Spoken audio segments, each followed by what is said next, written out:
Smart design and print Facebook पेजमा हार्दिक स्वागत गर्न चाहन्छु। यदि तपाईहरुलाई जो मेरो हातमा छ अहिले यो एउटा मायाको चिलो बनाएका छौं।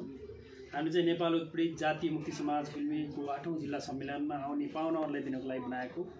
यसमा चाहिँ हामीले गुल्मीको इम्पोर्टेन्ट प्लेसहरुको फोटोहरु राखेर बनाएका छौं ताकि यो लैजाने मान्छेहरुले गुल्मीको बारेमा जानकारी पाओस् र गुल्मी जिल्लाको पनि प्रचार होस् भन्ने अभिप्रायले हामीले यो डिजाइन गरेका हौं।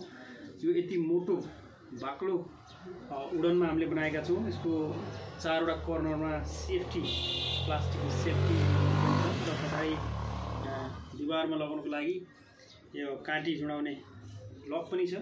यदि तपाईले यस्तो किसिमको आफ्नो ठाउँको बारेमा टोक्न फ्लप बनाउन चाहनुहुन्छ भने हामीसँग सम्पर्क गर्न सक्नुहुन्छ। हामी रिजनेबल प्राइसमा चाहिँ प्रोभाइड गर्न सक्छौं। सो मैले विज्ञापनको लागि बनाएको। Thank you watching for my video.